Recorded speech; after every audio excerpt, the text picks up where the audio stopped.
கன்னி ராசி அன்பர்களுக்கு வணக்கம். கன்னி ராசி காலபுருஷனுக்கு 6வது ராசி. உத்திரம் 2, 3, 4 பாதங்கள், அஸ்தம், சித்திரை 1, 2 பாதங்கள் உள்ளடக்கியது. இந்த வார கிரகங்கள் இந்த ராசிக்கு நல்ல பலனை தருமா? சூப்பராக இருக்குமா இல்லை சுமாராக இருக்குமா? வாங்க பார்க்கலாம். ராசிநாதன் உங்களுக்கு 11ஆம் இடத்தில் இருப்பது மிக மிக சிறப்பு. எந்த ஒரு கிரகமும் 11ஆம் இடத்தில் இருந்தால் அளப்பரிய பலனை தருவார்கள் அப்படின்னு ஜோதிட கிரந்தம் சொல்கிறது. 11ஆம் இடம் என்பது லாபஸ்தானம், எண்ணிய செயல் ஈடேறுதல், மகிழ்ச்சியாக இருக்கக்கூடிய இடம். அது 11. குரு பகவான் உங்களுக்கு 2க்கும் 9க்கும் ஆதிபத்தியம் பெற்ற சுக்கிரனோடு சேர்ந்து 9ஆம் இடத்துல இருக்கிறார். 10ஆம் இடத்துல இருக்கார். இது மிக மிக உன்னதம், அற்புதமான ஒரு நிலை.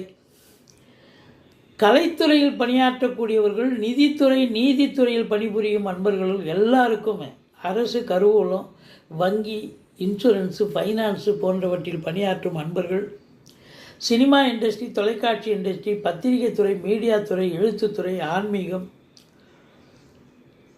அனைத்திலும் பணியாற்றக்கூடிய அன்பர்களுக்கு அற்புதமான நேரம். தொழில் சிறப்பாக செல்லும். உத்தியோகம், பதவி உயர்வு, ஊதிய உயர்வு இதெல்லாம் எதிர்பார்க்கலாம். சூரியன் 11ஆம் இடத்தில் இருப்பதால் அரசாங்கத்தால் அனுகூலம், அரசியல்வாதிகளுக்கு பொற்காலம். குடும்பத்தில் நல்ல பண வரவு, பொருள் வரவு, உங்கள் சொல்லுக்கும் செயலுக்கும் மதிப்பு மரியாதை கிடைக்கும். வீட்டிற்கு வரக்கூடிய விருந்தாளிகளாலும் நட்பு வட்டாரங்களாலும் இந்த வாரம் வீடே கலகட்டும். 4ஆம் இடத்தை செவ்வாய் பார்ப்பதால் வீடு வாங்க, தோட்டம் வாங்க, வீடு கட்ட, ஃப்ளாட் வாங்க ஏதாவது முனைப்போடு குடும்ப உறுப்பினர்கள் சகிதமாக உட்கார்ந்து பேசி நல்ல முடிவு எடுப்பீங்க. அது சுப தன்மையில் முடியும். பாருங்கள், 6ல் ராக அஷ்டலட்சுமி யோகம், அதையும் தாண்டி குரு பார்க்குறார். அந்நிய பொருளாதாரம் வீடு தேடி வரப்போகிறது. கோர்ட்டு கேஸு, வம்பு வழக்குன்னு எதாக இருந்தால் அது உங்களுக்கு சாதகமாக இருக்கும். சொந்த தொழில் பண்ணுறவங்களுக்கு நம்பிக்கைக்கு பாத்திரமான பணியாளர்கள் கிடைப்பார்கள்.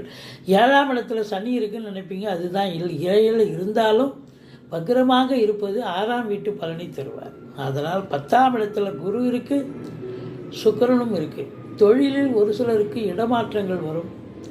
உத்தியோகத்தில் கூட ஒரு சிலருக்கு இடமாற்றங்கள் வரலாம்.